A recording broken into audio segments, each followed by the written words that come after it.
રાજકોટ અગ્નિકાંડનો આરોપી કિરીટસિંહ જાડેજાને આજે કોર્ટમાં રજૂ કરવામાં આવ્યો હતો, જ્યાં ક્રાઇમ બ્રાન્ચ દ્વારા 14 દિવસના રિમાન્ડની માંગણી કરવામાં આવી હતી, પરંતુ કોર્ટ દ્વારા 8 દિવસના રિમાન્ડ મંજૂર કરવામાં આવ્યા છે. ગેમ ઝોન અગ્નિકાંડમાં ઝડપાયેલા 5મા આરોપી કિરીટસિંહ જાડેજાને આજે કોર્ટમાં રજૂ કરાયો હતો. અહીં બંને પક્ષના વકીલોએ કોર્ટમાં ધારદાર દલીલ કરી હતી. આરોપી કિરીટસિંહ જાડેજાના વકીલે કોર્ટમાં કહ્યું હતું કે કિરીટસિંહ છેલ્લા 24 કલાકથી પોલીસની કસ્ટડીમાં હતા. કિરીટસિંહ પોલીસને જે કંઈ જણાવવાનું હતું તે જણાવી ચૂક્યા છે. વકીલે આગળ કહ્યું કે કિરીટસિંહનો જે કોઈ રોલ છે તે અંગેના તમામ દસ્તાવેજી પુરાવા પણ જે તે વિભાગને સોંપવામાં આવ્યા છે. કિરીટસિંહ ક્યારેય પણ બનાવના સ્થળે સંચાલન સહિતના કામ અર્થે ગયા નથી. તેમની કસ્ટડી અનિવાર્ય નથી. વકીલે કહ્યું કે મારા અસીલ ભાગી નહોતા, તેમણે ખુદ પોલીસ આત્મસમર્પણ કર્યું છે. તો બીજી તરફ આરોપી અશોકસિંહ જાડેજાના વકીલ દ્વારા સેશન કોર્ટમાં આગોતરા જામીન માટે અરજી મૂકવામાં આવી છે. દીવા તળે જ અંધારું. ગાંધીનગર કલેક્ટર કચેરીમાં જ નિયમોનો ઉલાળ્યો. જે કલેક્ટર કચેરીથી ફાયર સેફટીના નિયમોના આદેશ છૂટે છે, એ કલેક્ટર કચેરીમાં જ ફાયર સેફટીના સાધનો 1 વર્ષથી એક્સપાયરી ડેટ થયેલા છે. જોકે રાજ્યના પાટનગર સમા ગાંધીનગરની કલેક્ટર કચેરીમાં જ ફાયર સેફટીના નિયમોને નેવે મુકાયા છે.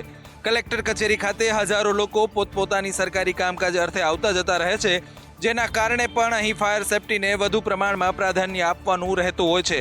તેમ છતાં કલેક્ટર કચેરી ખાતે ફાયર સેફટીના સાધનો એકાદ વર્ષથી એક્સપાયર્ડ થઈને ધૂળ ખાઈ રહ્યા છે, છતાં અત્યાર સુધીમાં કોઈ જ ધ્યાન આપવામાં નથી આવ્યું. હાઈકોર્ટના આદેશ છૂટ્યા બાદ પણ ગાંધીનગર કલેક્ટર નિંદ્રાધીન સ્થિતિમાં દેખાઈ રહ્યા છે. હજુ સુધી ગાંધીનગર કલેક્ટર કચેરીની ફાયર એનઓસીની મુદત પૂર્ણ થઈ છે, છતાં પણ રિન્યુ કરવામાં નથી આવી. રાજકોટ ગેમ ઝોન દુર્ઘટના બાદ રાજ્યનું તંત્ર સફાળું જાગ્યું છે.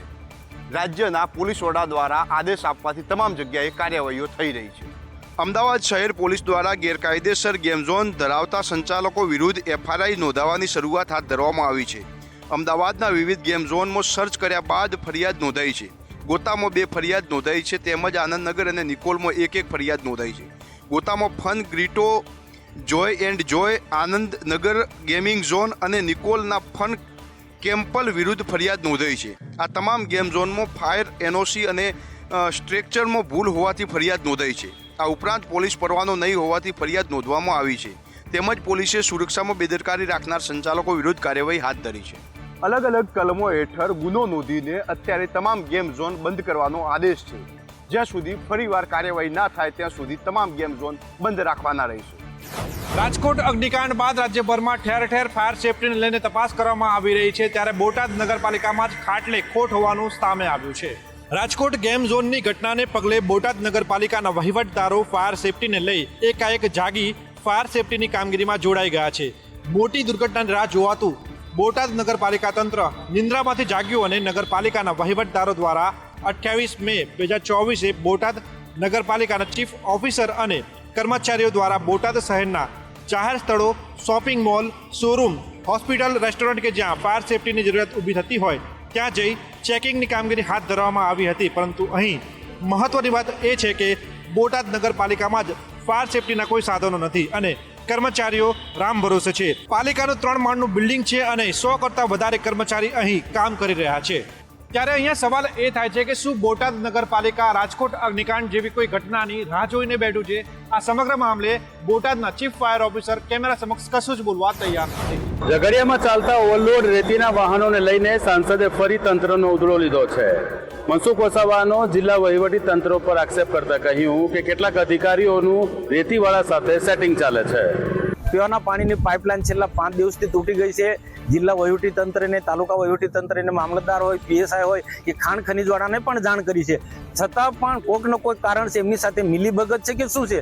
લોકોનો તો આક્ષેપ જ સીધો છે. બધા જ લોકોની આ ખાણ ખનીજ રેતી માફિયાઓ સાથે મિલીભગત છે, એના કારણે રોકટોક આ ચાલે છે. ના પાઇપલાઇન તૂટી ગઈ, પીવાના પાણીનો પ્રશ્ન ટીવી મીડિયામાં આવે છે, લોકલ સોશિયલ મીડિયામાં આવે છે, છતાં પણ એક અધિકારી, પીએસઆઈ કે મામલતદાર કે પ્રાંત કે આ વિસ્તારના કોઈ અધિકારી અહીંયા જોવા માટે પણ આવતા હોય. અગાઉ પણ આ મામલે મનસુખ વસાવાએ કલેક્ટરનું ધ્યાન દોર્યું હતું અને હવે તેઓએ જન આંદોલનની ચીમકી ઉચ્ચારી છે.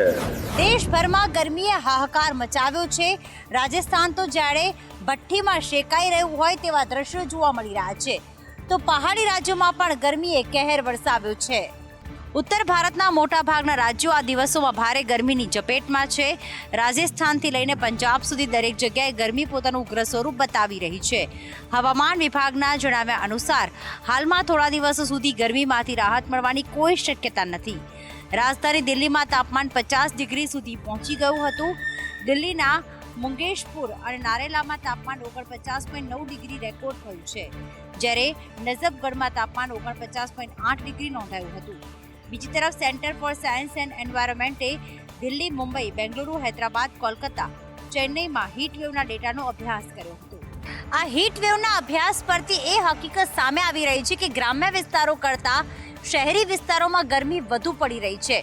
ઉપરાંત શહેરી વિસ્તારોમાં તો રાત્રિ દરમિયાન પણ એટલી જ ગરમી પડી રહી છે.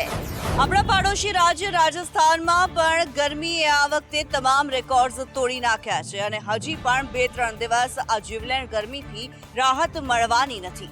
રાજસ્થાનમાં ગરમીએ 25 વર્ષનો રેકોર્ડ તોડ્યો છે. રાજસ્થાનના પિલાનીમાં તાપમાન 49 ડિગ્રી નોંધાયું છે, જે 25 વર્ષમાં સૌથી વધુ છે, જ્યારે ચુરુમાં 50.8 ડિગ્રી તાપમાન નોંધાયું હતું. રાજસ્થાનનું ફલૌદી સતત બીજા દિવસે દેશનું સૌથી ગરમ સ્થળ રહ્યું, જ્યાં મહત્તમ તાપમાન 49.8 ડિગ્રી નોંધાયું હતું. એક દિવસ પહેલા ફલૌદીનું તાપમાન 50 ડિગ્રી સેલ્સિયસ સુધી પહોંચી ગયું હતું, જે 1 જૂન 2019થી દેશમાં અત્યાર સુધી સૌથી વધુ તાપમાન નોંધાયું છે. આ સાથે જ આજુબાજુના જેસલમેર, જોધપુર અને બાડમેર ઉપરાંત બિકાનેર, ગંગાનગર, ચુરુ અને કોટામાં ભારે ગરમીને કારણે લોકો અને પશુ પક્ષીઓ નબળા પડી ગયા હતા. જ્યારે ઠંડુ પ્રદેશ ગણાતા જમ્મુ કાશ્મીરમાં પણ તાપમાને આ વર્ષે તમામ રેકોર્ડ્સ તોડી નાખ્યા છે. કાશ્મીરના ગેટવે ગણાતા કાઝીગુંડમાં પણ તાપમાને 43 વર્ષનો રેકોર્ડ તોડ્યો છે. સૂર્યનારાયણ દેવ જાણે બિહાર પર કૃપાયમાન થયા હોય તે પ્રકારના દ્રશ્યો સર્જાઈ રહ્યા છે.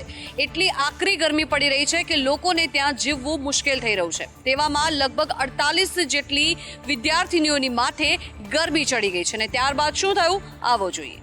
આજે બિહારના બેગુસરાયની શાળાઓમાં કાળઝાળ ગરમીને કારણે વિદ્યાર્થીનીઓ બેહોશ થવા લાગી હતી. શેખપુરાની એક શાળામાં ગરમીના કારણે 24 વિદ્યાર્થીનીઓ બેભાન થઈ ગઈ હતી. ત્યારે શેખપુરાની એક શાળામાં કાળઝાળ ગરમીના કારણે વિદ્યાર્થીઓની તબિયત એટલી લથડી હતી કે તેમને તાત્કાલિક હોસ્પિટલમાં દાખલ કરવી પડી. કાળઝાળ ગરમીને કારણે શેખપુરા જિલ્લાના અરિયરી બ્લોક હેઠળ મનકોલ મધ્ય વિદ્યાલય સહિત ઘણી શાળાઓમાં વિદ્યાર્થીનીઓ બેહોશ થઈ ગઈ હતી. ગરમીને કારણે કેટલીક વિદ્યાર્થીનીઓ પ્રાર્થના દરમિયાન અને કેટલીક વર્ગખંડમાં બેહોશ થઈ ગઈ હતી. મટીહાની બ્લોકની મધ્ય વિદ્યાલયમાં પણ કાળઝાળ ગરમીને કારણે લગભગ 18 વિદ્યાર્થીનીઓ બેહોશ થઈ ગઈ હતી. બાળકોના બીમાર થવાની જાણ થતાની સાથે સાથે જ વાલીઓ ધીરે ધીરે શાળાએ અને હોસ્પિટલ ખાતે પણ પહોંચ્યા હતા અને પોતાના બાળકો જેમ જેમ સાજા થયા તેમ ધીમે ધીમે તેમને હોસ્પિટલમાંથી રજા પણ મળી હતી. રેમલ વાવાઝોડાએ રવિવાર અને સોમવાર એમ 2 દિવસ પશ્ચિમ બંગાળને ગમરોડ્યા બાદ હવે અન્ય ઉત્તર પશ્ચિમના વિસ્તારોનો વારો લીધો છે.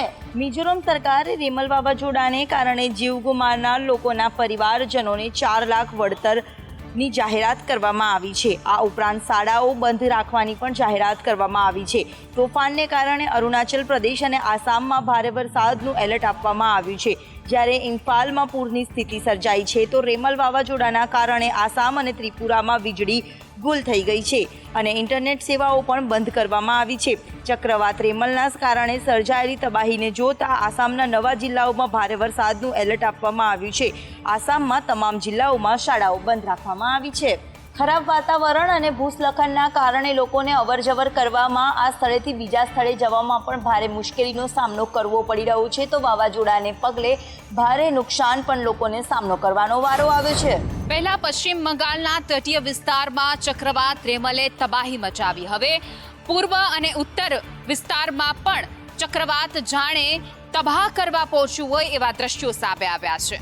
વરસાદ અને પૂરને કારણે નાગાલેન્ડમાં ડોયાંગ ડેમ જળાશયમાં ડૂબી ગયો છે. મેઘાલયના ખાસી પહાડી વિસ્તારમાં પણ ભારે વરસાદ પડી રહ્યો છે. વાવાઝોડાને કારણે મેઘાલયના સાગરો હિલ્સ વિસ્તારમાં ચક્રવાતી તોફાનથી 200થી પણ વધુ મકાનોને નુકસાન થયું છે. કોચીમાં વાદળ ફાટવાની ઘટનાની સાથે સાથે કેરળમાં ભારે વરસાદને કારણે 4 લોકોના મોત થયા છે, જેને પગલે રાજ્યમાં મોટા પાયે વિનાશ સર્જાયો છે. કોટાયમ અને એર્નાકુલમ જિલ્લામાં સૌથી વધુ પ્રભાવિત થયા છે અને હવામાન વિભાગે આ 2 જિલ્લામાં રેડ એલર્ટ જાહેર કર્યું છે. કોચીમાં માત્ર 90 મિનિટમાં આશરે 100 mm વરસાદ ખાબકી ગયો હતો. તો હજુ પણ હવામાન વિભાગે ભારે વરસાદની આગાહી કરી છે. તો બીજી તરફ વાવાઝોડાએ આસામ, મિઝોરમ, ત્રિપુરા, બંગાળ અને બાંગ્લાદેશ સુધી તબાહી મચાવી છે. સુપ્રીમ કોર્ટ રજિસ્ટ્રીએ દિલ્હીના સીએમ અરવિંદ કેજરીવાલની વચગાળાની જામીનની મુદ્દત 7 દિવસ વધારવાની અરજી સ્વીકારવાનો ઇનકાર કરી દીધો છે.